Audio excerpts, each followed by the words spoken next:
Welcome to Games and Feelings, live in Manchester, the United Kingdom. At Games and Feelings is an advice show about playing games, being human, and dealing with the fact that those games will involve other humans. I'm your host and question keeper, Eric Silver, and the game that I'm so good at that I should be able to put on my resume is Crossfire. I don't know if any of you remember it, but it's a little thing where you like shoot like little balls at each other, and then the commercial went, "You're getting caught in the crossfire," and I was good at it from 11 until today as an adult.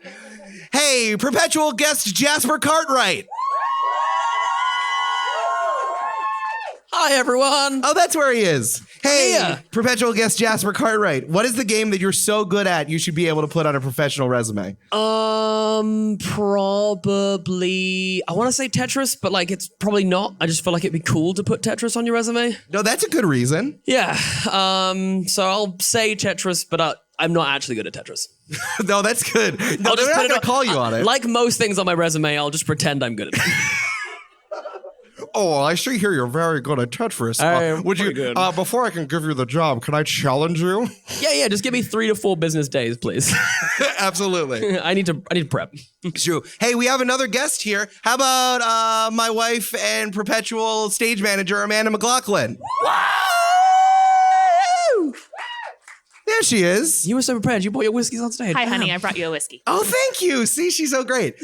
Because you brought me a whiskey, do you still want to answer this question? You can opt Hell out. yeah. Okay, fine. Amanda McLoughlin, what is a game you're so good at you should be able to put on your professional resume? All right, it's Snake, but it's only played on an early 2000s black and white cell phone. Dang. Yeah, like a 2004 Nokia, like buttons and no sliding parts cell phone, like my dad had. Perfect. Yeah. No sliding parts is such a specific cell phone description. Yeah. If you can turn it into a sidekick, I do not want No, it. I don't. Too advanced for me and the 10-year-old that I was playing Snake on the phone. I need to be able to drop it off of a skyscraper. And it's still fine. Yeah, and then I drop it off of a skyscraper, I take it down to the bottom, and then I play Snake. Yeah. That shows initiative. They don't make it like that anymore. No, they don't. Mm-hmm. Again, you two really fed towards like boomers trying to hire you. Yep. Spatial reasoning, initiative, won't complain about not having overtime. That's what they want. Right. I have bills to pay, Eric.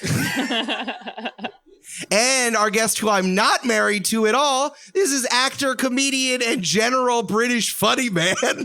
I'm saying that because Paul will not like that. It's Paul Foxcroft! You came from that He side. came from a different side. You really switched it up. I'd joker. like an upstage cross, and I will use them at any opportunity. Hi. Yeah. Eric, in Britain, they enter from stage left. Oh, it's on the other Yeah, side of the on the other car stadium Yes. theater stage. Because we're all villains. Okay, That's absolutely. a joke about being sinister in theatre, if you know your Latin. It's good. Hey, Paul, what's a game that you're so good at you should be able to put it on your resume? Therapy. I've certainly been doing it long enough.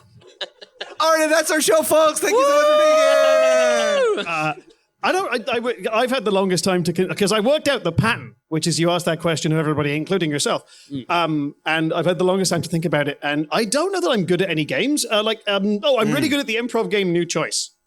That's real. Oh, you can Honestly, definitely that's put a that on your game. CV, yeah. I would hire you for a podcast if you said, actually, I'm good at improv and I promise I won't try to chop block you while you're doing a podcast. Oh, I'm genuinely one of the best improvisers in the UK. Not my words, but the words of the times. It's good.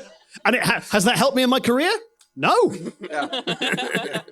It really hasn't. Waste of time learning that skill. But you can be on a live podcast in Manchester. Yeah, there you go. Yes. That's what it's for. Yes. That's why we picked you up, because we're like, oh, I saw that in the Times. This guy, he's going to stand his Eric ass picked off. up the Times yesterday, saw Yes. Paul Foxcroft's name, and said, we need to You get on this guy. saw a review in the Times from 5-6 years ago, which may or may not have been referring to me or my stage partner. Yeah. That's still Doesn't good, matter. though. I mean, truly, it's like so many podcasts are improvers who are like, I can't do this on stage all the time. I'm going to do it with my friends. And then there's a switch that flips in their brain that's like, actually, I'm going to make this as bad as possible for my friends. So honestly, I would love that if you came in and said, I promise I won't do that. Yeah. If you Nice. hire me for a podcast, I promise I won't deliberately try and make us enemies. That's good. Yeah, that's a good start. I appreciate that. All right, folks. Well, hey, do you guys want to answer some advice questions? Hell Okay. yeah. Hell yeah, dude. Hell yeah, dude. There is something I want to do. Hell yeah. Sorry. Sorry, I was trying to out. Hell yeah, Sam. Hell yeah. What was that? I don't know. I'm just throwing it over to you, my guy. Hang on a second. Go. Look, we've done way too many of these, Eric, for you to not know when I'm just randomly right, you're spitballing at a wall. It's true. It's just weird when there's an audience here also, like, aware of when I'm just riffing and, like, going nowhere. No, it's fine. I Like like now. it. Yeah. And I'm just like, hee. I like this. Hell yeah. Hell see? yeah. All right. Good. The first That's thing why I he's want one to of the do. best, according to the Times. Carry on. One of the best According to the improvers Times. in England. I've heard that. Yeah. And I'm the best DM in podcasting. Everyone knows true. that. That's So true. it's Oh, a perfect okay. match. That's a quick sidebar. What are you the best at? Best at? Yeah. I'm way too English to answer this question. Nice. Tetris. Deflecting. No, just not even close. But yeah, deflecting. Nice. I'll take good. that. There you go. And what are you the best at? Distracting my husband while he's driving when I see like a cloud that looks like a flower and I go, and he goes, what? And I'm like, a cloud that looks like a flower. Happens once a month at least. She does that all the time. Yeah. And like, we're driving in New York City, so we are driving like 80 miles per hour with the most Mad Max ass other drivers. Like, honey, I beg you, save the gasping for if there is a hazard on the road. And I'm like, I don't know if I can do that. yeah. That's what I'm the best at. Yeah. Yeah. Tony Soprano is going to T-bone us, and Yeah. she's like, there's a dog in another car.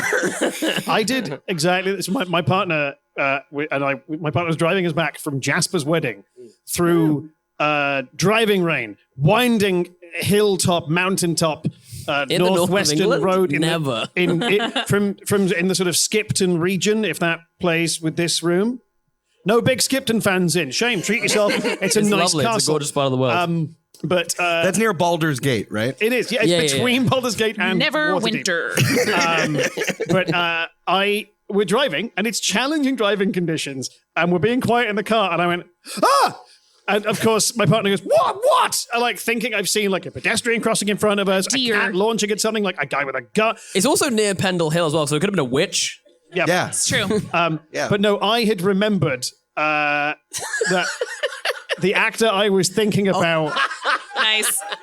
was a different actor. Nice. Like what I'd done was I'd confused Christopher Lloyd and Lance Heinrichsen in my head, specifically in the voice role of Commander Shepard's boss in Mass Effect. I mean, that's just embarrassing, Paul. Yeah, and then I was like, oh no, it's Lance Heinrichsen. But that came out but with the physical heading that was I'm easily surprised from the inside of my own mind. It's great. It's great. Whoa, I didn't realize I left that there. That's good. Yeah. That's good. I feel so seen by your partner, Paul. She's looking directly at Yeah, you. Jess, good. We're on the same We'll page. compare notes later. No, this is Yeah. good. This is really helpful. Whereas I feel a tremendous sense of camaraderie between you and I. Paul, do you ever see like a rainbow through a cloud and have to just like stop the car and like go take a look at it? I understand the sentiment, but I live in London, so we don't have a car. Okay. Let me There's try again. smog Do you ever in the see way. a puddle where the oil stain makes it look like a rainbow? Oh, And yeah. You're like, oh. All the Yeah. time. I live in Yeah. London. Yeah. And I'm like, get out of the way! I'm walking here. It's fine for all the bad UK accents I've done. And you came out and talked about Nando's. You deserved that. I know it was a trap. I was trying to yell no into the mic, but they turned it off at that point. It's true. I saw it. It was wonderful. Okay, well, we do have a bit that we usually do right before we're going to do advice questions. We usually do something called games that are giving us feelings, which is where we talk about a game that's giving us feelings. So I want everyone in the audience and everyone on the panel here, both on the couch and in the chair, to think about a game that you've been playing recently. It doesn't have to be a new game. And remember, it doesn't have to be a video game. It can be a board game, tabletop RPG, escape room, sport, whatever. Think about that game, okay? And I want you to think about the feeling it gives you while you play. It's like a one-word feeling, by the way. One word feeling. Like for those of you who remember, if you're on Live Journal and you have to put up an adjective, one adjective that you feel with that game, okay? All right. So on 3, we're all going, I want everyone to yell out what the game it is that you've been playing. And then immediately after that, I'm going to cue you again about what the feeling is, okay? So you ready? So I'm going to ask you what game you've been playing and then you yell the game. And I'm going to say, what feeling is it giving you? And you're going to yell your feeling, okay? Ready. Okay. Yeah. Hey, everybody, what game have you been playing lately? Frostpunk. Baldur's Gate 3. Nice. Yeah. And what feeling has it been giving you? Anticipation. I'm surprised so many of you British people admitted to having feelings. Congratulations. Well done, You us. passed the test. This was a setup for me to say that joke. You're all American citizens now. Well done. Well done, everyone. That's all we need. You That's said all you loudly on a podcast a feeling that a video game gave you. Ah, foolish American, you failed to understand the joy of anonymity enjoyed by these people on your pod. None of them can be tethered directly to a feeling. It's not really theirs. They all said sadness, but too quietly for everyone to That's hear. true. That's very true. Incredible. All right, folks. I got some advice questions. We're going to answer some advice questions both from people in the audience and people out here on the internet. And then the second half of the show, we're going to do something a little bit different. Is everybody ready? You will give us advice. Ooh. Yeah. We're going to get all of you up on stage. Yeah. I'm going to be like, my wife gasps at puddles. What do I do about that? I think the worst one was a flower that was about to open. Yeah. On the side of the road of a highway while I'm driving 80 miles per hour. I went, that bud's almost open. And Eric's like, what the How did you even see it?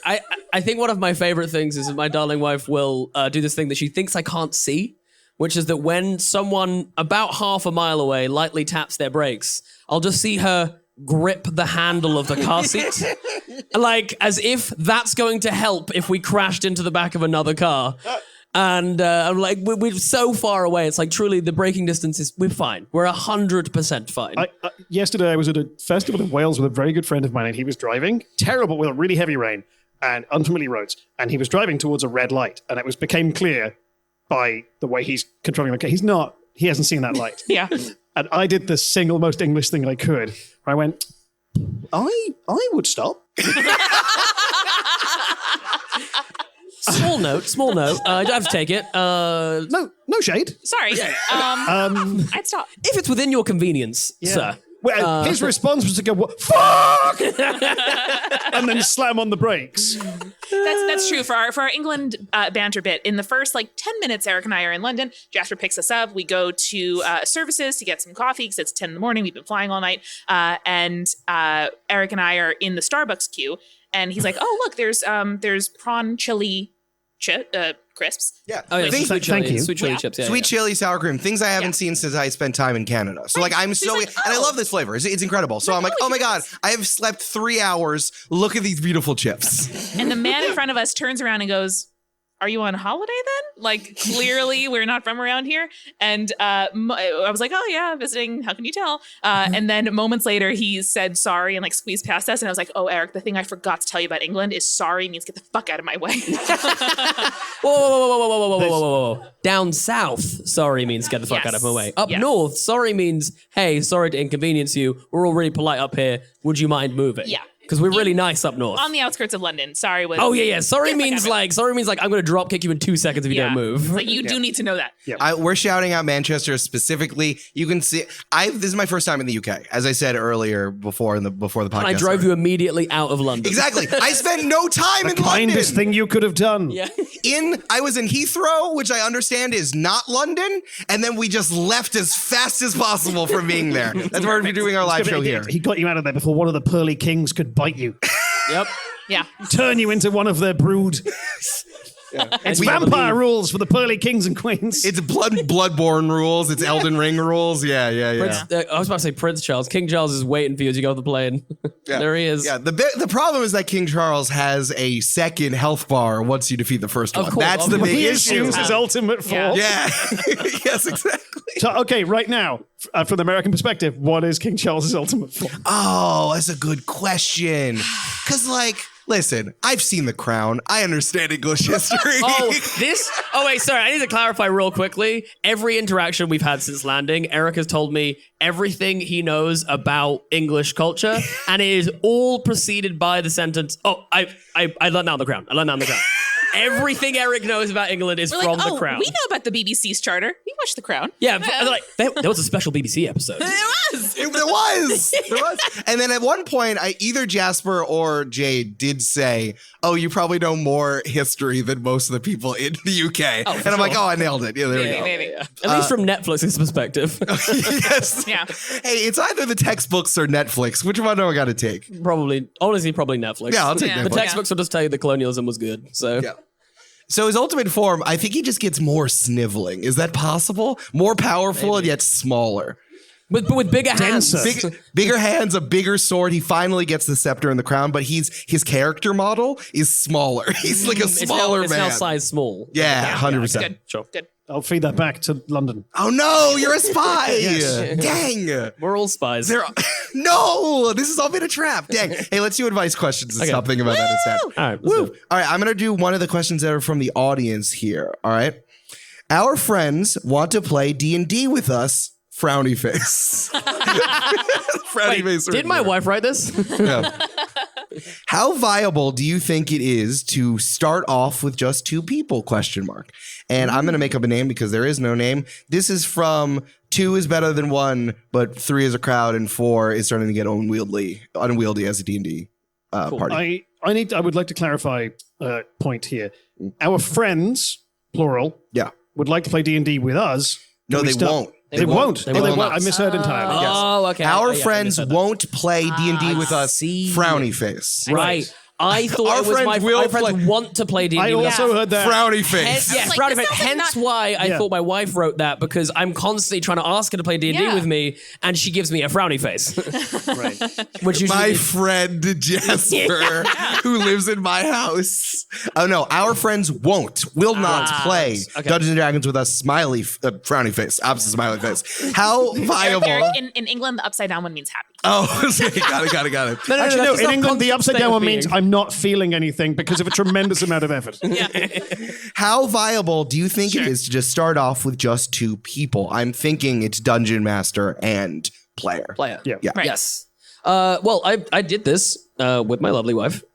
We played during lockdown, I think, and it worked pretty well. I basically just made a party. Like, we had like 2 extra characters that were like player characters with player character sheets, and we basically just rolled with them. And yeah, I think it went pretty well. Like, we kind of quite enjoyed that. I thought it was pretty decent. It seems easy enough to add somebody down the line if one of your friends is excited. The only problem is, like, you really do have to make those extra PCs yes men. Like, they can't, you know what I mean? Like, you really can't, like, give suggestions, especially when my wife is concerned, because she doesn't take notes well. It's like, so it's very much like a. That's why your wife keeps calling you a friend, Jasper. But yeah, it's like so I think as long as they're like good yes men of just like, yeah, cool, let's do that, and then just support class it up. Yeah, it works. That's very funny. Just like imagine you have one player. It's like, okay, well, Jagathar, the hunter, wants to do this, but the witch Agatha wants to do the other thing. And then Wait. I really want the third character's name to also rhyme. Balthazar. Wagatha. Wagatha. Wagatha. And then Wagatha the cleric is like, Nice. guys, let's figure out a way in between. And then you just role play that with yourself the whole time. Yeah. What's interesting about that is that that's the most accurate representation of anyone making any choices as a party in D&D ever. Sure. Yeah. Like as one person or of everybody? No, of like, or the party having one clear goal and as many opinions as to how they achieve that or what else they should do as there are party members. Yeah. I will say this: it definitely moves quicker. Yeah. The game moves quicker than a normal game of D&D because you're only having conversations with yourself and one other person. There's also in the, I want to say the Essentials kit, the I Spire Peak starter kit, there are specific rules for one-on-one play, including sidekicks as hireling backup characters. Yeah, nice. And a Okay. smattering of selections of those and how to use them in that adventure and beyond. Yeah. In Other games are available. Nice. In Vault Aspire of Secrets by our friends at Mage Hand Press, there's also the Captain class where you have like a essentially like yes man accessory. I forget what the noun is, like a side person that you can also control as part of your class, much like you would a familiar, which could be a good choice. But maybe this is a good instance where a module could be helpful. Where you can kind of trade off the DMing duties or kind of follow along as you go. So both players can be kind of in it and surprised. The only last thing I throw out is like maybe try a different game system. Like I'm thinking like something like a Kids on Bikes or something. I think might play a little bit better one-on-one purely because it definitely gets to a point where like combat can feel super tedious. You know, it kind of becomes like RuneScape if any of you played that game where it's just like, oh, I'm just sort of stood there with an axe, just sort of making a very simple motion, and this is enjoyable for nobody. And then you have to slap your computer because your dial-up's garbage.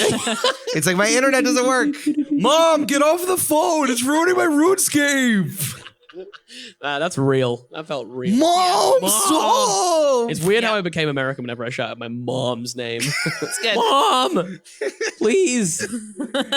I think that looking at another game system would be great, especially because there are DM-less and GM-less games out there. Wonder Home is good. Which one? Wonder Home. Oh, Wander Home is wonderful. And it's like, you can really hit different vibes. I think that the thing that people forget is that like Dungeons and Dragons is a good way to get into tabletop RPGs because the most number of people want to play it. It's really good for a group of people. But if you're like want to do something else or your thing is not the ideal Dungeons and Dragons game, you can go play other games. They're all just on itch.io. You can just go buy them and they're wonderful people who have made games specifically for this thing. There are a lot of 2-player board games and tabletop RPGs out there. Yeah. Board games that you can just like role play on top of as well, which is super fun. I know that whenever we play Betrayal on the House of the Hill, which is probably my favorite board game, and a lot of people know it. If you don't, it's kind of like you're playing a board game of a horror movie, and halfway through the horror movie starts. Happens. And depending on what happens, like whatever items you've collected, it's a different type of horror movie. And you can just kind of like role play your way through it. You can play a high schooler named Ox Bellows,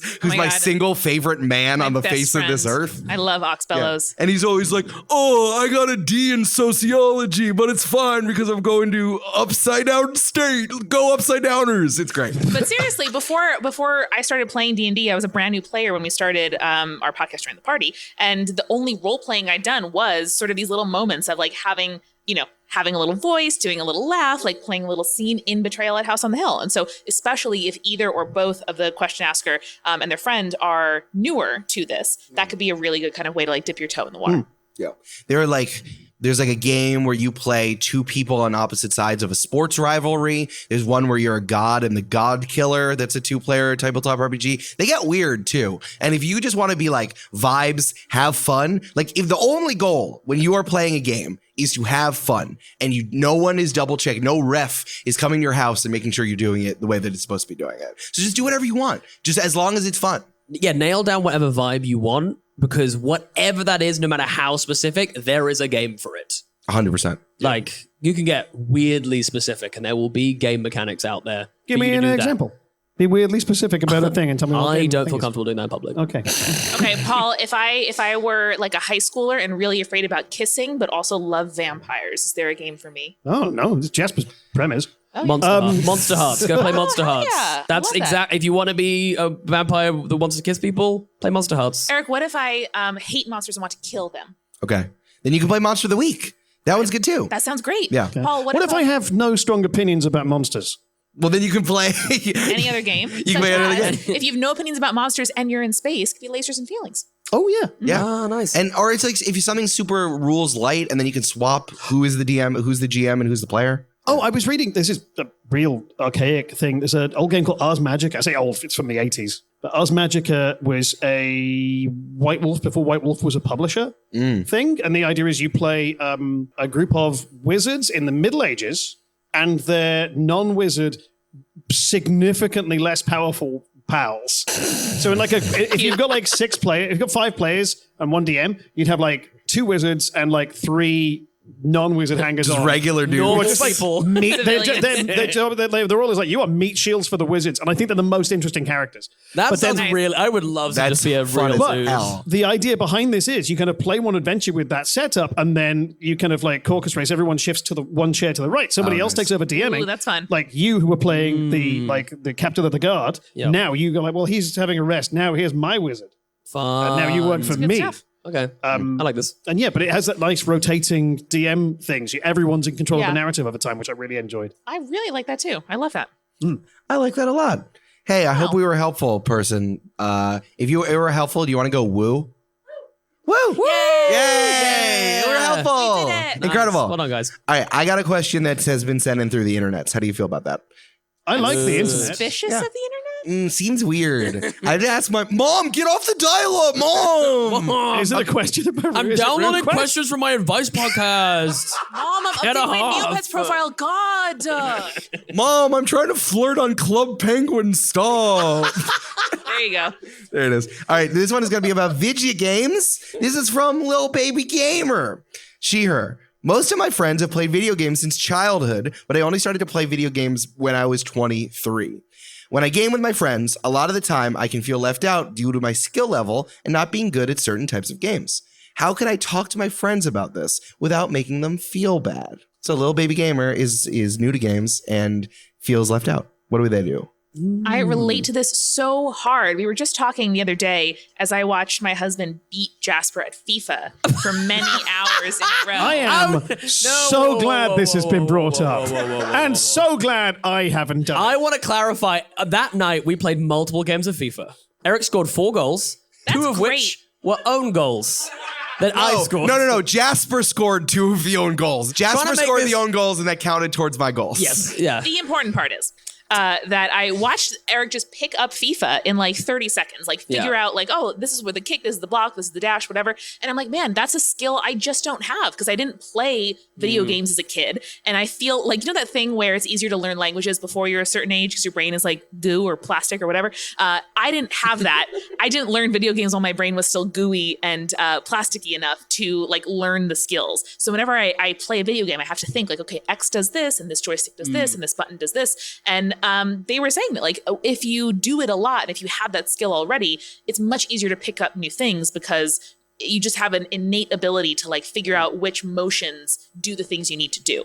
And so one idea for the question asker may be to ask her friends to help gamify it for her, to be like, hey, put me through Video Game Academy. And like, let's do, you know, a first person shooter. Let's do a platformer. Let's do a puzzle game. Let's do an open world RPG. And whether they're watching her play or they're all playing together, figure out a way, instead of being like, hey, I feel deficient and it feels weird, it may be a little better feeling to say like, help me level up in this way. Nice. I love the idea of them also kind of going like, these were here are the formative games from my childhood. Yeah. These are the games, that's that gave me feelings. Hey, that's the title of the show, everyone. nailed Thank you Said the so secret much. Good word. night. Yay! All right, Look see you later, under your everybody. Everyone knows that when we say the title, that's when the show ends. You've gone early, Paul. That's why they never say the West Wing. Yeah. But yeah, I figured that's like a nice little structural device. Yeah. And also maybe a little bit less like, I don't know, make this easier for me.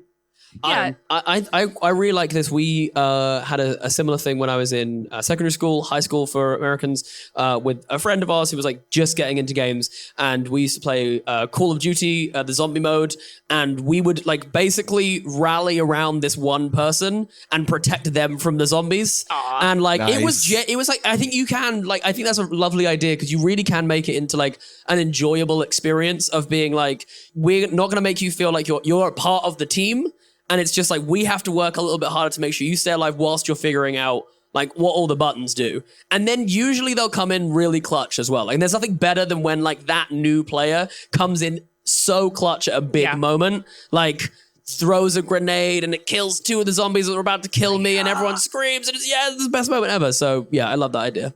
I've got no notes on Amanda's suggestion. Oh, thanks. I kind of like this a lot because if you're feeling self-conscious about it at all, this feels like one of those theme parties I see on TikTok all the time, where it's like everyone dresses up as like Mario characters and be like, "Ha, I'm a Luigi. This is me before my first drink of the night." And then you after like 6, and it's like, we don't know where Luigi is. They disappeared halfway through. He's in a haunted mansion. Yeah, he got true, lost, and we have to That's pick him what up. He happens. does not know where he is. Vacuum is also missing. Yeah. We don't know what happened. Yeah.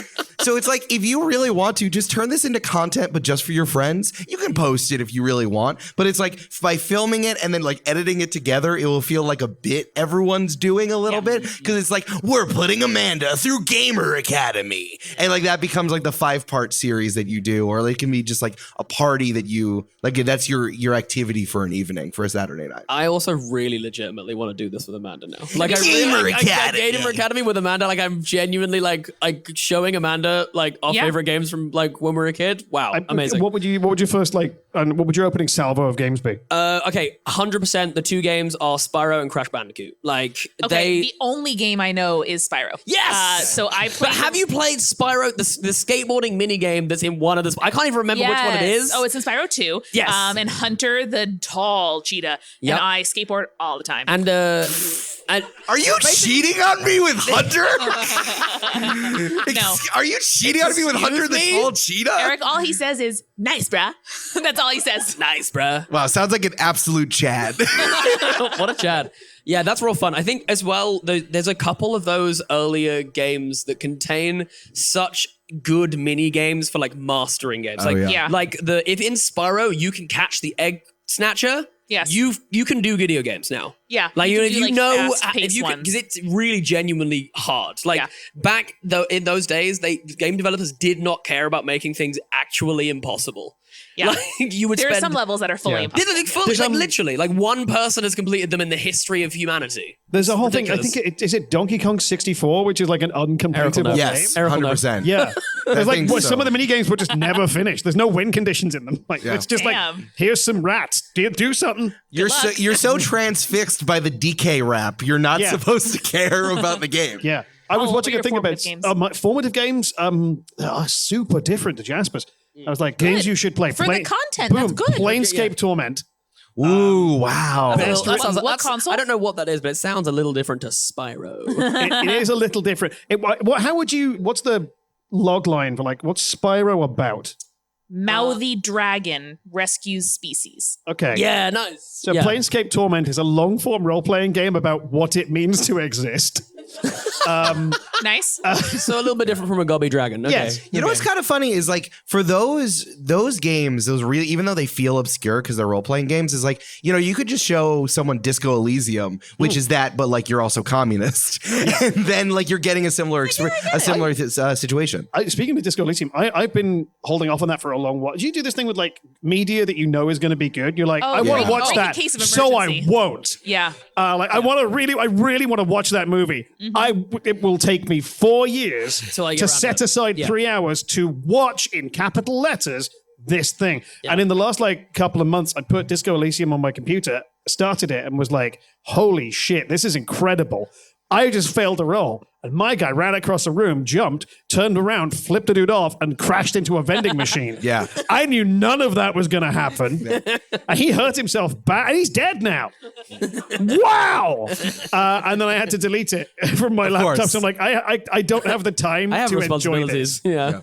But I mean, for Planescape, Planescape specifically because it's set in the world of the Forgotten Realms using Dungeons and Dragons Not the as a system. Forgotten Realms. It is not the Forgotten Realms. It's set in the planes.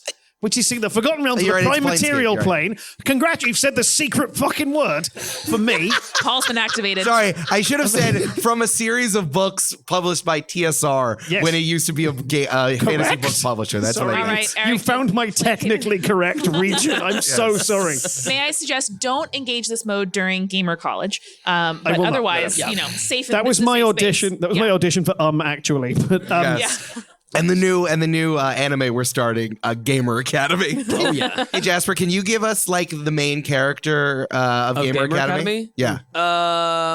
Their name is Charles. Like it's Okay. spelt Charles, but it's pronounced like Charles or something. Great. Okay. And they're gonna be like a rich kid who is like comes in and is like full asshole mode. Okay. Wait, And what- then I understand what you through mean. games they're gonna become nice. Okay, so like what? So the player isekais into Yeah. Gamer Academy, gets thrown in through a portal in there, and then I'm like, well, what is this? And then Charles comes up and says, Charles pushes the glasses up the nose and says, "We need you for a secret mission."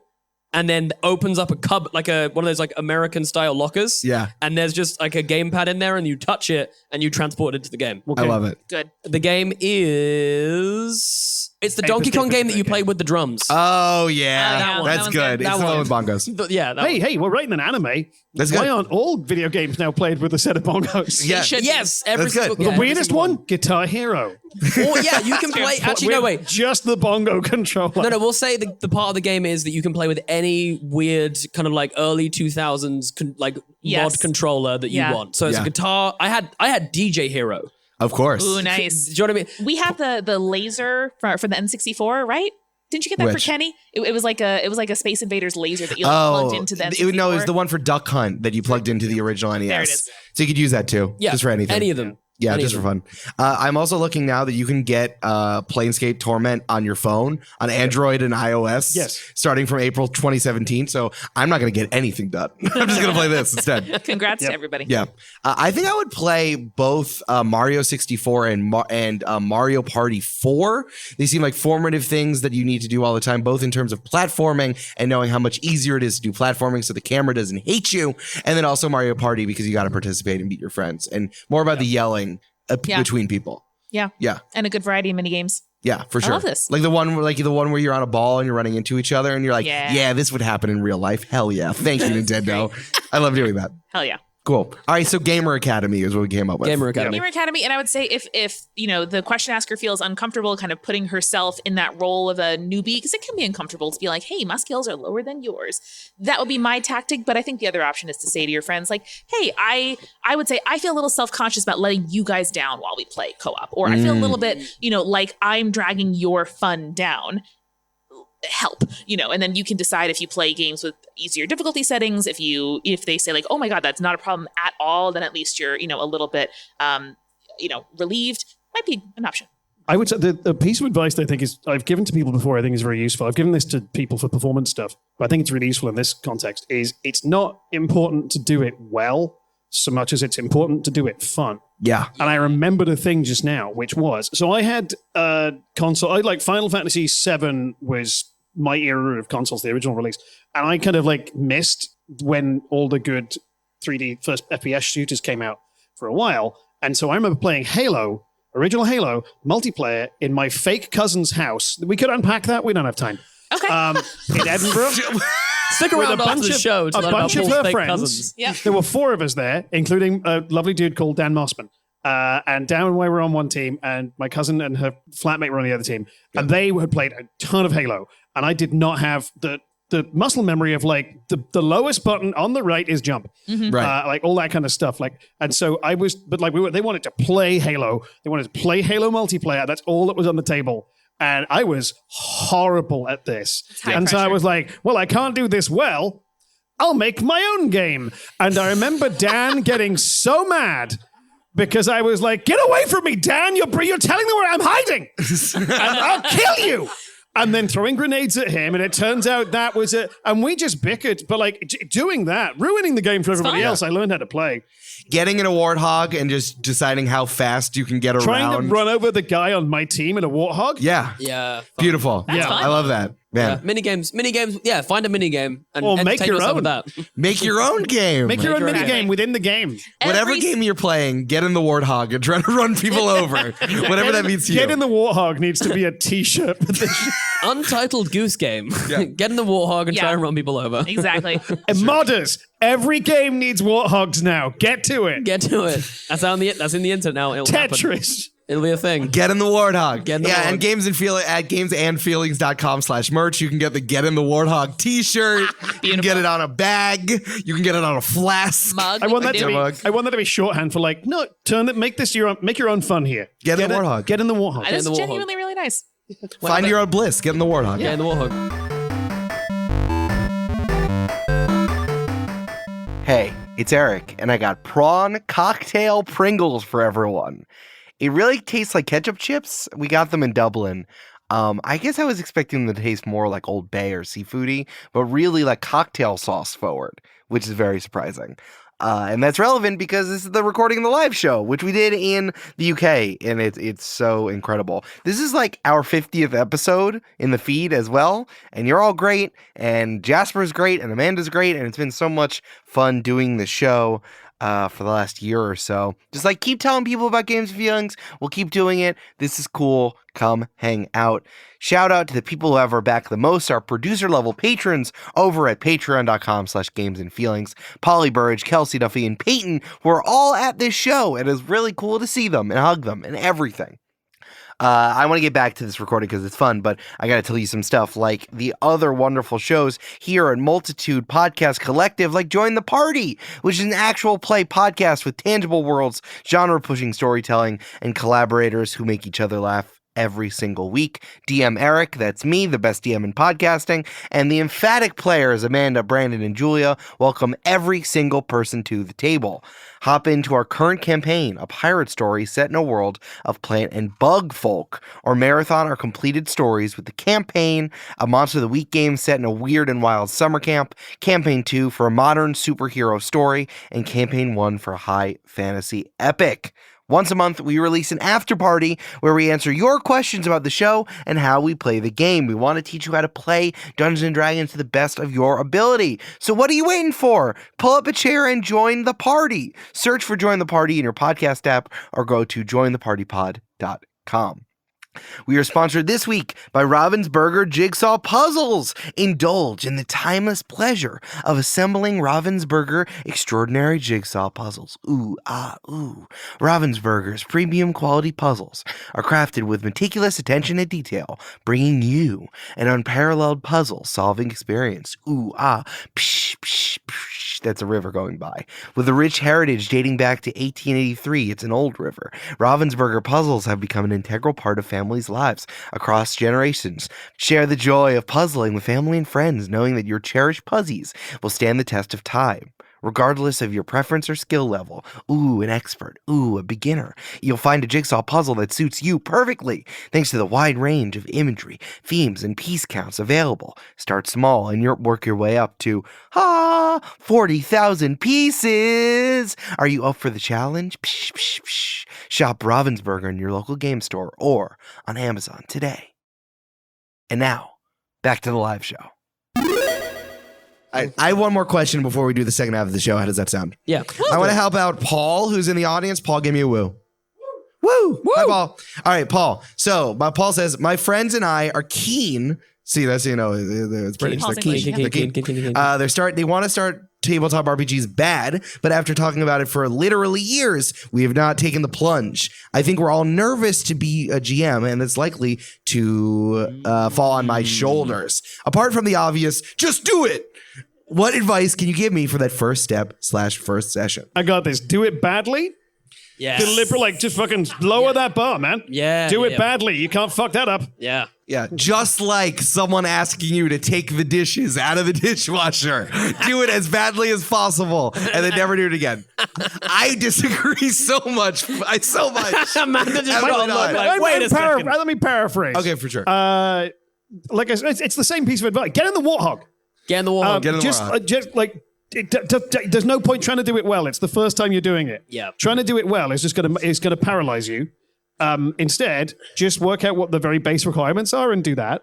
And then anything above that, that's gravy. This doesn't fit with the warthog analogy. I think anyone who is thinking about starting running a game, realize that no matter how much you prepare, in 2 years' time, you will look back and go, I was horrible at that. Yeah. Like, no matter how good you think you are at the start, like, I look back on even like early podcasts I've done, I'm like, oh no, that's so bad. It's so bad. So like, just don't worry. It's just not like, you'll have fun, and that's the main thing. Yeah. And then go from there about like, oh, okay, now I can work about improving. I started DMing, literally I played like one session, was like, cool, I'm gonna DM now. Yeah. Okay. I started DMing because the other DM dropped out and I had to do it. And then I'm like, oh, it turns out I'm pretty good at this. Yeah. When I made the same Best person DM in who dropped podcasting, actually. Yeah. And when I'm the person who dropped out, I made her cry because of emotional things happening in the story. And I'm like, hey, maybe I should have been DMing at the start for sure. Yeah. And that campaign was from the start meant to be a limited campaign. And so I think for me, if I took on that, which I don't, I have the lovely luxury of being just a player. But if I were to be like, okay, let me start to DM a campaign with my friends that'll last for many years, I hope, that would be terrifying. So just saying like, hey, let's play a short session. Let's play a one pager. Let's play, a 2-session game. Let's play a 5-session game. There are all kinds of games and adventures, D&D or not, that you can kind of like get out your jitters in like previews almost in that run. I used to teach a lot of improv because I'm incredible at it. The time sets I saw that in the Times. Yeah, those are the times. But I think, which times was it? The Times of the British Times. one. The Times. The Irish Times. The chronological Times. But it's a conversation I used to have a lot with people putting improv shows together. I also had this conversation a lot with people who wanted to start running games or doing games as a group. What does failure look like? What qualifies as failure? Yeah, exactly. Like let's risk assess it. What's the worst that can happen? Well, your friends could laugh at you. pretty bad. Will but they? Yeah. But like, will they? They could. Well, but you'll you're- find out if you haven't got friends. Like, if they're not your friends, they'll laugh at you. And then Yeah. you'll be like, well, I need new friends. However, especially if all of you want to do it, I think you're totally right. And if somebody takes the initiative to say like, hey, listen, folks, we are starting this September 1st, my place, you bring pizza, you bring soda, like we're going to do this. Yeah. They're just, they're just grateful to be there. Like I think your win condition is already kind of met. Yeah, and I think just to bounce off that is like, realize that if you're the DM, you're allowed to have fun too. I think too many DMs get into this thinking like, I'm providing the entertainment for my friends. That's not the case. You're all there to have fun. So find whatever you are excited about running. Like if you were obsessed with Cyberpunk, run a Cyberpunk game. You know what I mean? Like if that's your jam, run that. And your players will be and should be grateful that you're willing to run a game for them. Do you know what I mean? Even if it's not the version of D&D that they want or whatever it is, then that, like, it doesn't matter. Like if they want that, then they'll DM and you can play in that game and be grateful that someone's willing to run a game for you. So I would say find something that excites you, something that makes you actually, you think, oh, I actually want to prep a couple hours or whatever of this game rather than like, oh, I've got to like figure out what's happening in this goblin village. Can I ask something of the actors, because this is something that I find very comforting. Is there any here? Is there any? I'm talking to Amanda, obviously, who went to the Hello. Royal Academy of Shakespeare. RADA, how it works. RSC. Yeah, exactly. The thing that has kept me from my time just doing high school theater is like, no one knows you're fucking up. No 100%. one knows that you do not know what's going on. Especially because you're just a laptop and your notes are yours. The way that I describe it is like, imagine you're playing poker, or you're playing gin rummy, or you're playing or Magic the Gathering, anything where you have a hand of cards, right? No one knows what's in your hand. So if you play a card that you pulled out from your back pocket or your butt and you throw it on this and you throw it out and you're like, oh yeah, I had that. Yeah, happen. like, well, hey, oh, what a great card. How come it reeks? Yeah. So make sure it doesn't smell because it's in your butt. But other than that, as long as they don't know, and I mean, this is a theater thing, right? Like they don't never tell the audience that you don't know what you're doing. You made a get career away out with of it. murder. But again, old bit of improv advice, but it stands true for this, which is if you screw up once, that's a problem. If you screw up a second time, it's jazz. Yeah. That's good. Genuinely, It's all about the characters you don't introduce. But I have a thing where I very easily forget the noun for the thing.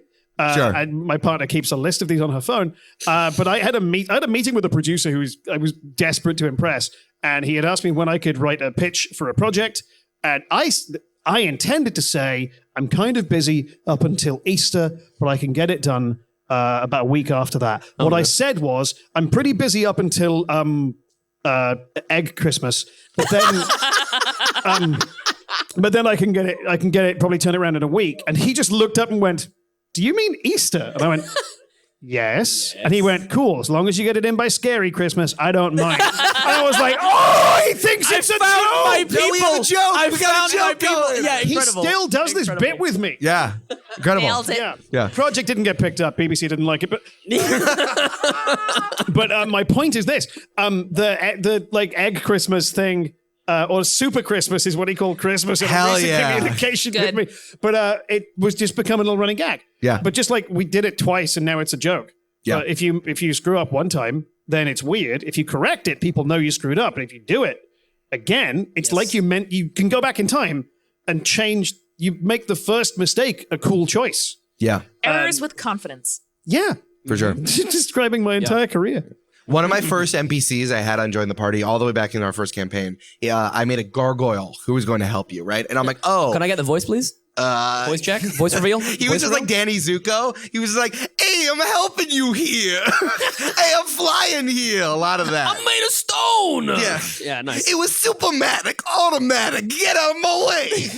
And I was so ready. I love the idea that there's a D&D setting where the gargoyles are really into the movie Grease. Yeah, 100%. He sounded like Danny Zuko. Because again, I was just like trying to pull imitations as when I was, instead of doing like accents and stuff. And I was like, oh, I have this whole, it's a reference from Victor Hugo, from Hunchback Notre Dame, like all the way back and doing it in there. And when we got to introducing the character, I forgot his name and I said Stoneface.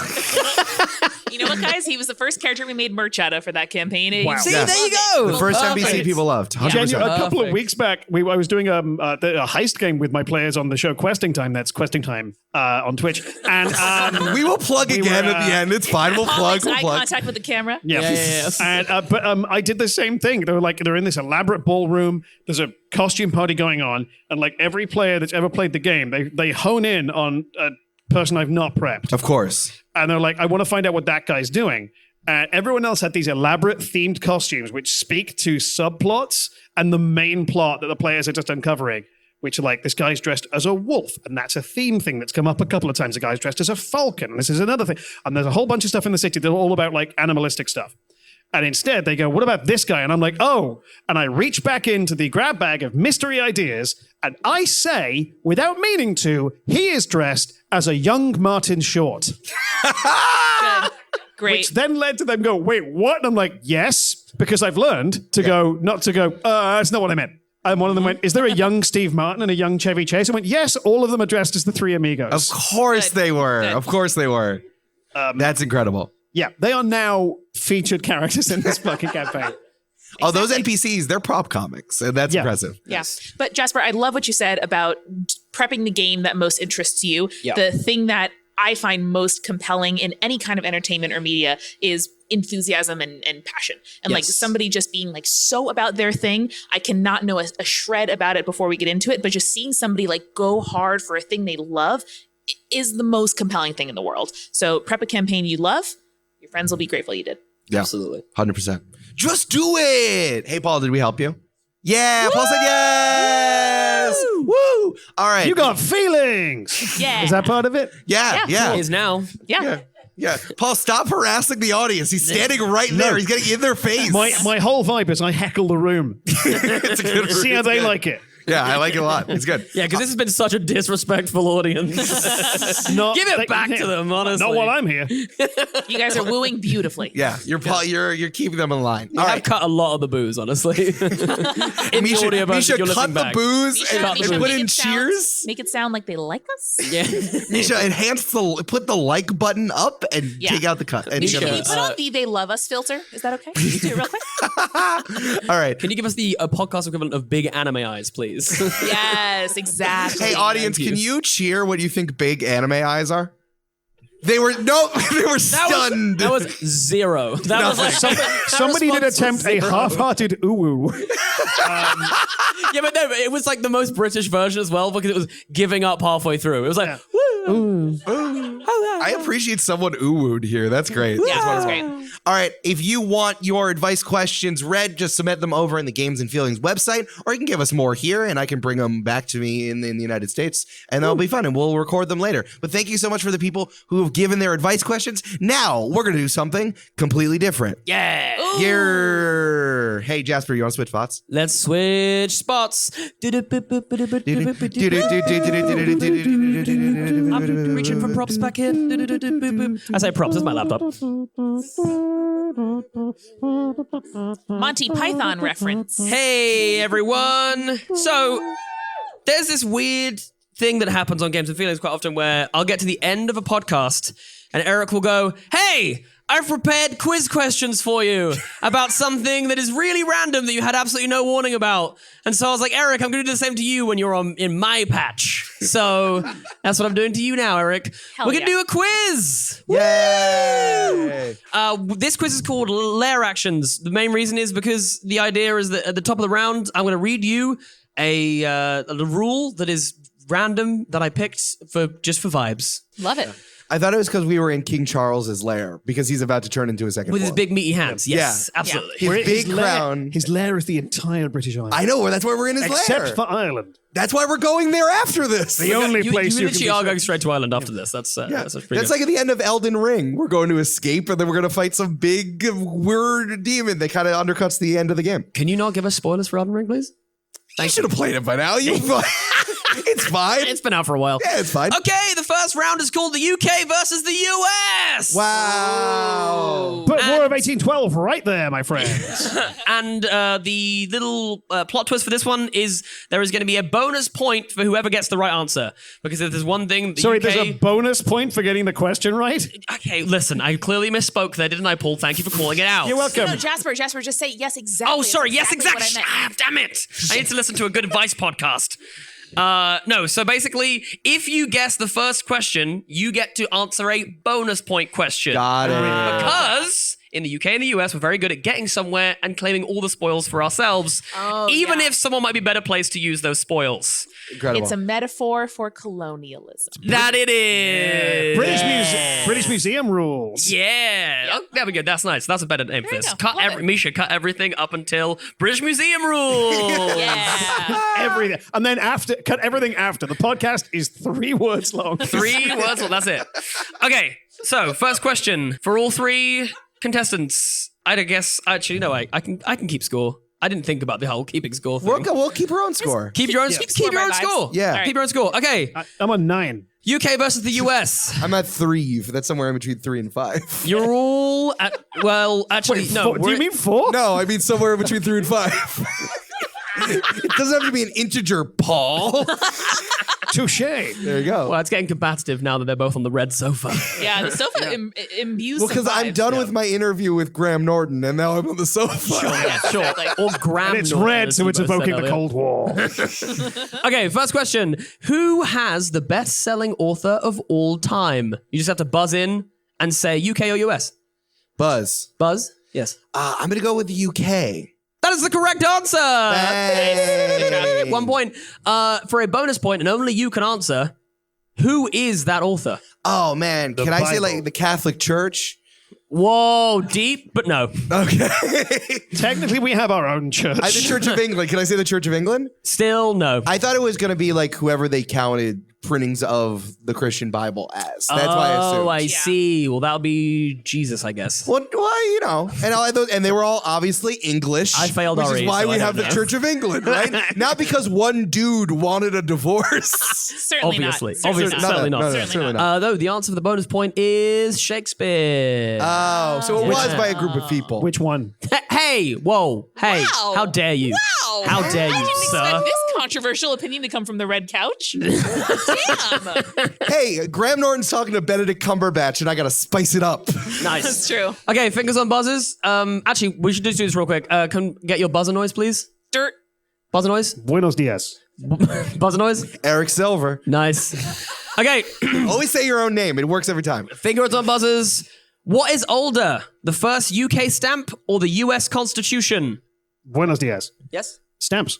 No, it's the US Constitution, but it's a lot closer than you'd think. Did they retaliate with the paper tax? It's like literally there's like 10 years in it. It's crazy. Yeah. What? Yeah. We did. I think they retaliated on doing taxes on postage and papers, and then we're like, we should do this in England too. I think. There you go. Wow. We did see a pub today that was older than our country. Yep. Which was wild. And that was just an accident. We didn't even try. Yeah, it was just there. It was just there. And I was like, I think that's pretty old. And then we Googled it. Yep, older than your country. Yeah. I was like, Jasper, where is Lucy and Yak? Take me there immediately. And Yeah, then that you were was- like, well, here's also an old pub. And I was like, what? What? Incredible. Cool. Right. Okay, we don't get the bonus question, I'm afraid, because that's how this game works. It's silly. How much larger is the largest US state than the UK? How many times larger is the largest US state than the UK? Dirt. Yep. 7. Oh, I'm going to give you the point because it's 6. Yes. 6 Wow. times. Wow. 6 Thank times bonus Is it- Yes. point. What is the state? Must be Texas. No. It's Alaska. You're correct. Ma'am. No bonus point for you, ma'am. Ma'am! It is 7th grade social studies. I fucked up. And like many things, I forgot about the ones that aren't contiguous to the US. It's Like- also crazy as well. I found out today that the US bought Alaska from Russia. Yeah. They just bought it. Like, You're it's just like, here's that's- some money. That's good for us. There's to a have up surprisingly there. large amount of America that was bought from somebody. Oh, Yeah. 100%. For a Or variously Mexico. shitty deal. Yeah. The I was entire- reading about the Louisiana Yeah, purchase. Louisiana purchase, Yeah. yes. You're like, Can I- hey, France, can I just like insult you and spank you and then you give us half of the country? And they're like, I guess. Yeah. Okay. Can I tell you something about buying Alaska? So this was put together by the Secretary of State at the time, whose name was Seward. And when he did it, no one liked liked it. No one in the United States liked it, and they played it in the newspaper, and they're like, oh, I hate this. This is so bad. They called it Seward's Folly, which is just like a funny thing you can say about a major thing your country can do. It's like well, we're calling like it- making Trump jokes and be like, Yeah. our president's orange, and be like, no, Seward's Folly, don't like that you bought Alaska, good chap. Yeah. Ridiculous. It's like the 19th century equivalent of calling it like George's fuck up. Like that's honestly what that means. It is. Yeah. I'm curious, what turned the American people around on Alaska to its current height of popularity? Was it crabs? People forgot about it and think that Texas is the largest state. Okay. Yeah. As people. demonstrated. I'm Yeah. people. As demonstrated. I fucked up. I used to watch that show. Is it Deadliest Catch? Yeah, Where Deadliest Catch is tight. Fishermen go to Yeah. Alaska to die. Yeah. Ooh. Basically. People just don't care about Alaska. They're just like, whatever. Now there's Hey. cruises and like moose tourism, and that's something. Moose tourism. Yeah. Moose are really big. Moving on. True. Within 50 years, how much older is the earliest UK university than the US university? So how many, within 50 years, I'll give you a 50 years grace. Eric Silver, Please. 250 years. Incorrect. I'm actually going to open this out to the floor. What? Within Can 50 I have years. the question again? Because Yeah, I realized. I phrased it in a way that's insane, and then I Yeah. said it in a way that's even more Yeah. insane. So with So is this in the last margin- 50 years? No. So Okay. as in you have 50 years grace either side. When the sea levels rise, Yeah. how much older is the old Will I be? Between now and 2073. Yes. Yeah. No. Okay. So you have 50 years grace on either side. You need to get within 50 years of the guess has to be answer. plus or I'm minus. with Okay. you. How much? How much earlier was the first UK university than the first US university? Okay, Dirk. Yeah. I'm gonna say 600 years. I'm gonna say 50 using the Price is Right rules. Okay, I didn't declare the Price is Right rules, so I'm going to give the point to Amanda. 540 years. Wow. 540 years. I wildly misunderstood this question. I was ready to do a sort of like standardized testing math problem, which is like in 50 years I'll be the same age difference from my sister than I am now. Like I was ready to like logic puzzle In it out. 50 That would've years, been good. if you leave Boston, Yes, exactly. traveling, At this speed. Yeah. Bonus point question for just you, Amanda. What universities are they? What are the oldest two universities? What's the oldest university in UK and the oldest university in the US? I think. Oh, you know this. I think. You definitely know this. Oh God, now I'm nervous. Oh, I shouldn't have said that. Yeah, I mean, think the it UK was. is Oxford, Correct. and I think the US is Harvard. Correct. Bonus Yeah. points. Woo! Okay, moving firmly on. Firmly on? Weird choice. What country drinks the most beer per capita? Buenos dias. I believe it is the United States of America. It is! Never judge us again about drinking too much, USA. Ever again. Per capita. Yeah, because we drink liquor. Yeah, but we learned Yeah, about we drink the hard stuff. we learned about Weatherspoons, and that only exists if you are a hard drinking Yeah. country where it's Denny's, but what if it was a pub? Yep. That's exactly what that is. Basically. And we also saw like a sloppy drunk girls' night out at like 2 p.m. today in Manchester. So I was like, Oh, they've been out since at least 10. Like, Yeah. at least 10. it's like fair do, girls. You could tell by how much the inflatable man they had with them had deflated. Yes. Yeah, true. Okay, for the bonus point, Paul. Yes. Which country drinks the most beer per capita? And I'll give you a clue. It's in Europe. Oh, which country of all the countries? Yes, actually, so the US was like 20th, and the I'm- UK was 23rd. Blew my mind. Truly blew my mind. I thought it was gonna be like Thailand. I feel like I'm gonna they're go Germany. in there. Incorrect. I'm going to guess Belgium. Incorrect. I already- Anyone Tell from the me audience? it's not Yes, Austria. please. Yes, it is correct!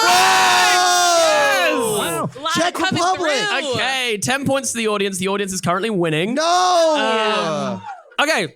We helped them and we give them points? Oh, yeah. No! Oh, yeah. It's Okay. Final question of this round. Fingers Okay. on buzzers, please. This is very, very important. Okay. Please define chips. Bzz, my noise. Eric Buenos dias. Silver. No, I'm sorry. You didn't say. You didn't say. I did say my noise. I just said a lot you about said, the noises. My noise. My noise. Then I said- And meantime, Eric Silver said Eric Silver. Sure, I will also say Paul's noise was Buenos Dias and Amanda's was Butte. So chips are, in fact, if you're comparing them to chips and fries are thin and chips are kind of like moon-shaped and thick potato wedgies that are very delicious.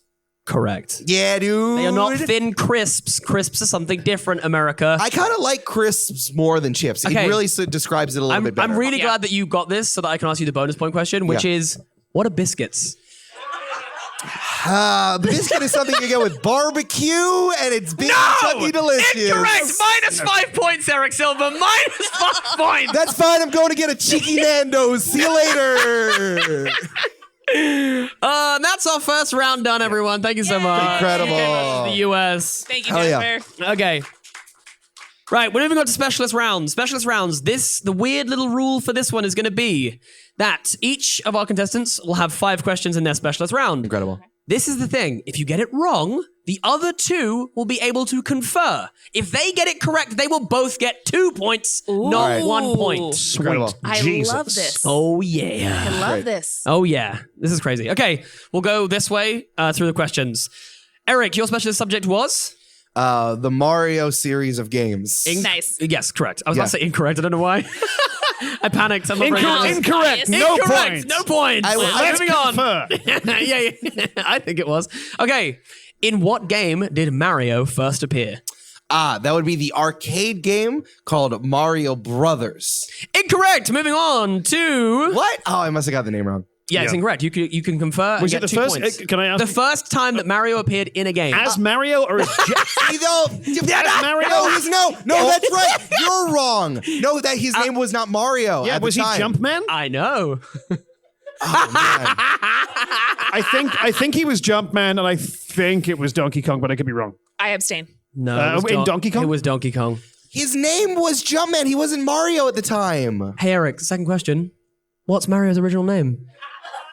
Well, his name was Jumpman. Correct! Yeah, well done. Yes, sir. I'm just going to do your questions because they're Let's right do here. it. What kingdom does Princess Daisy rule over?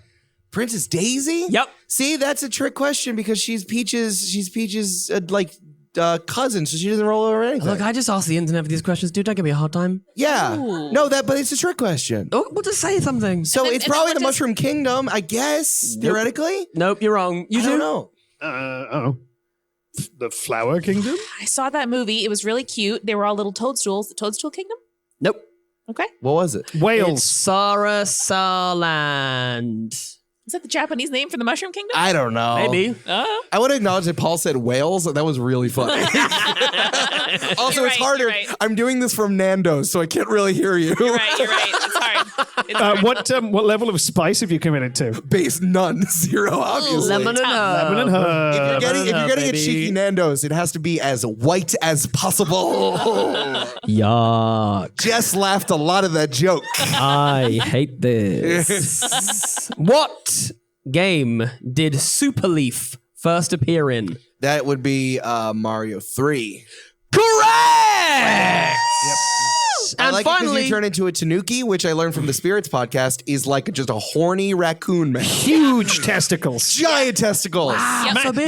There's an anime movie. I can't remember the name of it. Is it Pompoko? Where that's there's another a 10 bit in points that for the movie- audience. audience There's know a this. bit in that movie where one of the all the raccoons are having a meeting on a rug, and it turns out that rug is the oldest raccoon's testicles. That's really funny. Wow. That's awesome. Does anyone else but watch the accurate. new season of The Witcher? Just No. real quick. No. Because there is a horse in that is incredibly well endowed. And they decided for some reason to have the main character sort of kneel down and investigate something. And in the background is just blurred out giant nuts. And it's the most distracting thing I've ever seen in my life. There's like the weirdly, I don't know. Watch the third series again. I think there's a lot of weird composite shots because people's schedules did not align in that show. Yeah, but like, 100%. why would you choose to fill the background with nuts? I just want to Yeah. say that this is what the AMPTP is spending their time on instead of paying the writers and actors, blurring That's out true. nuts. So they for can the get back AI Netflix nuts. shows. Yeah. AI nuts, yeah. Okay, last specialist question for you, Eric Silver. Which Mario game was the first to feature the save option? Oh, that's a good question. I Finally, like that a lot. thank that's a good you. question. You Hold get an on. extra point for being nice to me. Hold on. Bruvs, order without me. I gotta finish this quiz. All right. I'm gonna go with. Do you want halloumi? Yeah, I want some halloumi. Do you want a sweet chili sauce, dude? Can I get Super Mario World? Is that it? Correct! Wow. Nice. A strong finish. A strong finish indeed. It's coming home. Yes! It's coming home. Not yet, but it is at 1 p.m. tomorrow. Woo! Okay. Sports. Amanda, Yes. you picked plants. Yes. This was tricky, and I have no idea whether these are insanely hard or really easy. Let's figure it out. The first one is definitely insanely easy. What color were carrots originally? Well, I think the answer is probably white. No. No? Let's confer. I'm 90% sure it's purple. Yeah, I think it's purple as well. We're gonna go with purple. That's 2 points for Paul and Eric. Bang, bang. Yeah! Let's go. Yeah, team, you win some halloumi. Yeah. We decided for a... He had halloumi in his pocket. Halloumi! Okay, wait, for everyone at home, Eric spent a lot of today commenting how it's impossible to buy halloumi in America, and it's not as nice. And Paul's bought a block of halloumi. Paul, can I ask how much was this? It was like £3? It was £3. This block of halloumi that I'm holding up, that's 200 grams, would be $12 in the United States, which is about 10 pounds. So that's what I'm saying, how wonderful this is. I'm going to take this home with me, and they're going to yell at me at customs. Yeah. Put it in your check luggage. You'll get away with it. It's fine. Okay, how tall can the coast redwood grow? Oh, baby. That's big I've old got it tree. in feet, but I Big old will tree. convert if I need to. I'm going to guess probably like 400 feet. I feel like you were about to say something there that was correct, but that was not the answer, I'm afraid. Paul and Eric? Was it 200? I don't know what this tree is. A big redwood. A Okay. redwood. Like redwood. the ones that like the girlies hug on Instagram, and the tree is like bigger than their arms. It's like, haha, look at my new boyfriend tree. Yeah. Right. Yeah. It's Are they the sad. trees the green bugs turn up out of in the X-Files first season? I'm going to go with yes. Okay. I There you think go. Cool. Then 200 I feet? don't. Yes, 200 feet. Let's just say 200. Okay, 200. audience, anyone in the audience want to give it a go? How big is a redwood? Is this, I'm hearing 300? Any others? I was going to guess 300. Anyone else? Yeah. No, 300? Okay, 10 more points to the audience. It's 300. You literally went 400. And I was like, no! I did. No! Yeah. I did. Okay. It's okay. I thought about that cloud I saw that looked like a flower. Yeah, and it just immediately distracted. That's Yeah. the kind of plant questions you wanted. Yeah. Cloud plants. How long was this halloumi in your pocket? Let's not investigate that. That's actually been there for 2 For the weeks. duration of this podcast. Good. Why? Awesome. It's in an exterior jacket pocket for the audience listening at home. This has not been in the butt pocket, which would have been an insane place to That put would have been it. bad. Kept That in a would have good been bad. temperature. Yeah. That's awesome. Okay, it is documented that 90% of human food comes from a certain amount of plants. How many plants does it come from? And I'll give you within reasonable range. Oh, I know. Same Like, question. Amanda, species of plants. Yeah, like species a of plants. number of Yeah, species? 90% of Yeah. human food comes from a certain number of plants. Species. I'm going to guess 10. Nope. Close though. I was also going to guess 10. So maybe like 10, 2 above or 2 below. Let's go 2 below, because going lower earlier. Price is Right rules. Yeah. Yeah. We're going with 8. 8. Alex? 8. Incorrect. Audience? It's actually 30.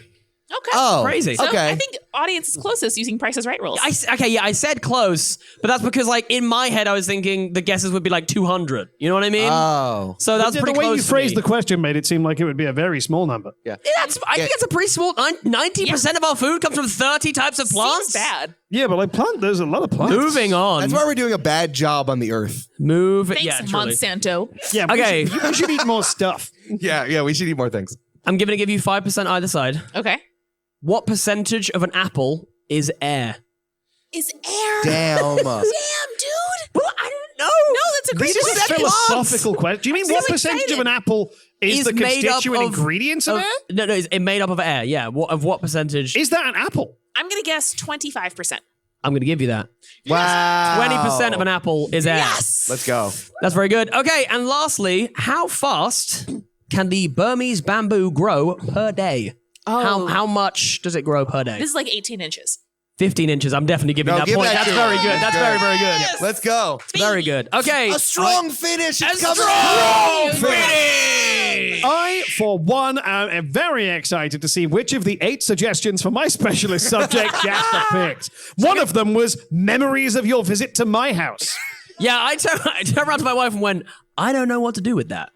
Yeah. Truly, I don't feel like I can correct him on any of those. Okay, we're going to go with the US office. Yeah. Which I thought would mostly be fun for the US people to try and steal. That's why I went with this Of one. course. Okay, I like it. Paul, what is Pam's favorite flavor of yogurt?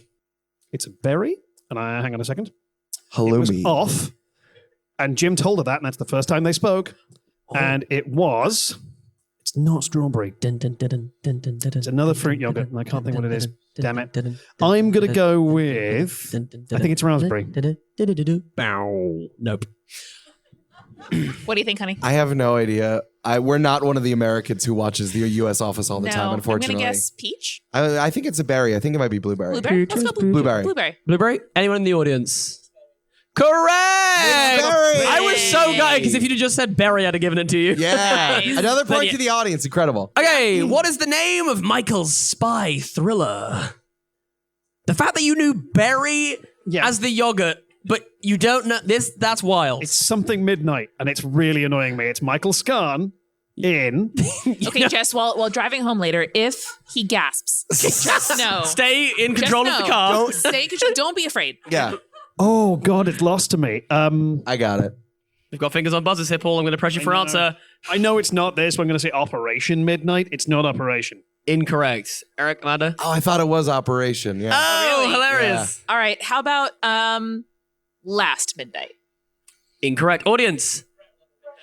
Thank level you very midnight. much, audience. 10 more Audience. points. Okay, Paul. Up on aisle 5! Paul, who did Michael hit with his car?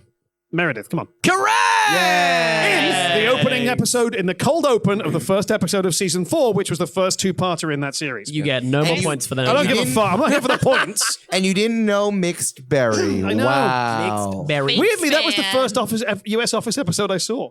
Huh, there On you a go. plane. Oh, nice. Yeah, it started a long and lovely journey. Okay. Yeah. Who was Pam engaged to before Jim? Roy from the warehouse. Yep. Very good. That's an Nice. extra point. Nice. You can still cheer, guys. Woo! Thank you. Patronize me. Okay, and how much does Bob Vance of Vance Refrigeration bid to hug his wife, Phyllis? $1,000. It's $1,000. Correct. Dwight Yeah. considers. Dwight almost bids 1,001 cents. But Right, yeah. I was like, he if then you goes, add "Not anything worth to it." this, I'm not going to give you the point. Yeah. Incredible. Okay, that concludes our specialist subject round. Thank you very much, everybody. Now we have 4 more questions left. Wait, we didn't say he finished strong. It's coming home. Oh, it's coming home. It Okay. closes. When I hear one person go, "It's coming home," everyone in the audience knows the song I hear. When I hear 3 people go, "It's coming home, it's coming home, it's coming home, it's there," and then I'm off into the Gorillas. Yeah, nice. 2 very different musical avenues. Very, very fair. different. Very, very different. Okay, this is going to be Price is Right rules. I'm declaring that now. If you want to take a piece of pen and paper, that'd be lovely. We are going to do games that are giving me feelings. That's games that I like. This is a roundabout me, kind of. There's only 4 questions. Weird number, I know. I really couldn't think of a 5th one. Okay. For how many hours? Is that how British you are? You couldn't think of 5. You couldn't tell the audience 5 games you liked. Yeah, no. Because you I could gotta have give it a 4. You could have lied. Oh, that's a really good This is an idea. entirely subjective round.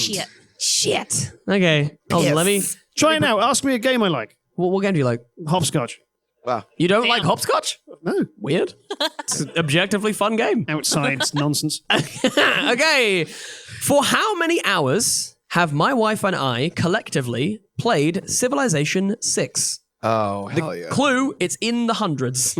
Wow. Okay. Nice. 100. Price is Now, Right when rules. you Price is Right say- rules means, just to clarify, if you go over, you get nothing, even if it's 1 over. But if you are the closest but under, you get the points. When you say together, are you 2 playing together? No, on this the is same like stage? cumulatively. We usually play together, but we've also played separately. Okay. This is just me Wait, looking wait, at wait. the total on Steam. Thank you so much, Steam, for calling me out. Okay. Ready. We will go Paul, Eric, Amanda. 479. 479. 414. 414. 300. 300. Wow. So this is really thrilling because someone got much closer than everyone else, but they went over just.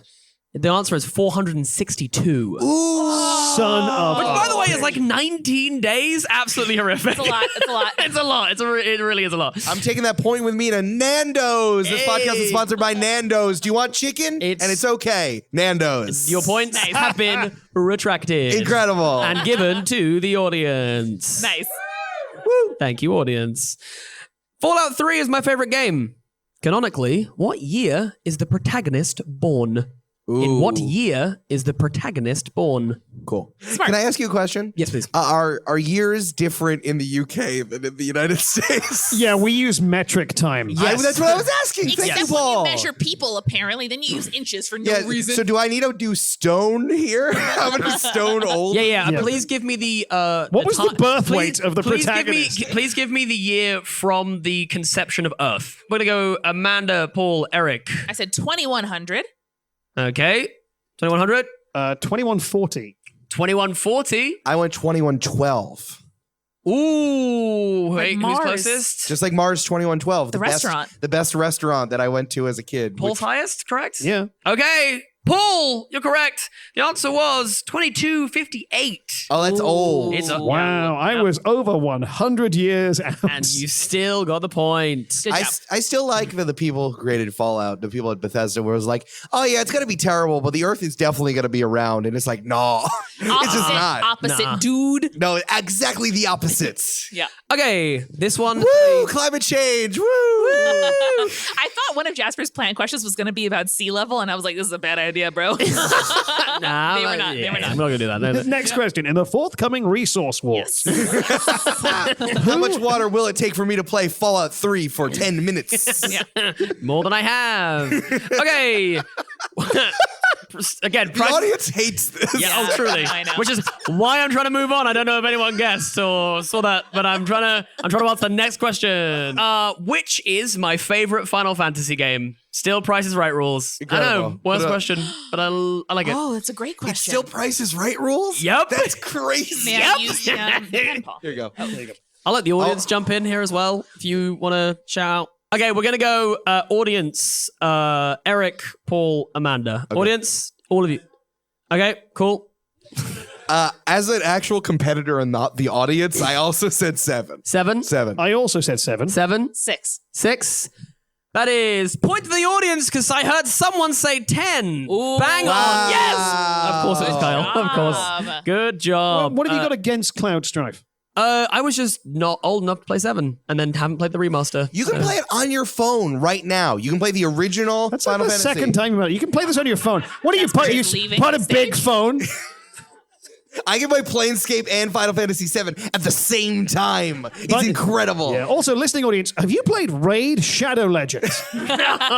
This podcast Because you've is definitely heard of it. This podcast is sponsored by Raid Shadow Legends. What is it about? We don't know. If you want to play a game about nothing, Okay. Perfect. You want to play a game that's only been talked about by weird YouTubers? Raid Shadow Legends. Yep. Last question. Okay. The last game that's given me feelings, the most recent game that's given me feelings, Baldur's Gate 3 was the played third one. for... Incorrect. Was played for how many years on opening weekend? So across all of the yes. players, how many years was this game played? This is a Opening really weekend. good question. This was compiled. This is actually real. This was compiled by Larian. Yes, by Larian. They worked developers. out, based on the amount of time that was spent playing this game, how many years. We're going to go audience start again, and then we'll go Amanda, Paul, and Eric. Okay. I don't need the pen. I'm using the halloumi. Halloumi. I'm pointing to a Halloumi? number of the halloumi. I'm using the Halloumi is the halloumi. correct Is answer. my pitch for another T-shirt. That's a game on Dave already, right? That's a game show on Dave. That's a TV channel, right? Dave? The audience is telling me there is Dave. one. Yeah, Yeah. Dave is true. Yeah. That is true. It's on BBC 6, which is just goofy game shows. BBC 6. Anyone need the pen? Okay, audience, how many years collectively was Baldur's Gate 3 played on opening weekend? So we've got 20 years? 80? 84. 84 years? Any others? 26? You gone with 10? Someone said 10. Oh, someone said 10? Okay. What do we go for, Amanda? I've also guessed 20. 20? Eric? I'm using the weight of the halloumi, which Yeah. is 200. 200. Big but bold guess. Okay. A million. 1 million. Yeah. 1 million. Okay. Eric, I think you win Yay! because you're closest, but you're still out by over 1,000 years. Wow. I'm so close. 1,225 years is the collective time the Baldur's Gate 3 was played for by an opening weekend. Damn, dude. Crazy. That has been this weird game show. I hope you enjoyed it. Thanks, Jasper. Thank you, Jasper. Give it up for Incredible. Jasper Cartwright. Wow, I did a below average job of hosting a game show. That's fine. true. Jasper, you just need a lot of plastic surgery so you look better on TV camera. That was my Alan Karloff. I can't. That's It's good. not very You're good. Alan Carr. Do you mean Jimmy Carr? Jimmy Carr. Either. That's fine. That was your A weird amorphous was your hybrid of the Karloff. two. It was my Karloff. Yeah, exactly. Yeah. It was a car laughing. Incredible. Well, thank you so much from this live show here in Manchester, the United Kingdom. Thank you so much. Woo! Hey, Paul, where can people find you if they like what you're doing? My house. Nice. Jasper, where can people find you if they like what you're doing? My house? Incredible. Amanda, where can people like you if they like what you're doing? Where can they find you? Eric's house. Incredible. Audience, where can people find you if you like what we're doing? Manchester in this place. Eric, where can people find you if they like what you're doing? Well, I'm asleep. Thank you so much. Good night. Bye.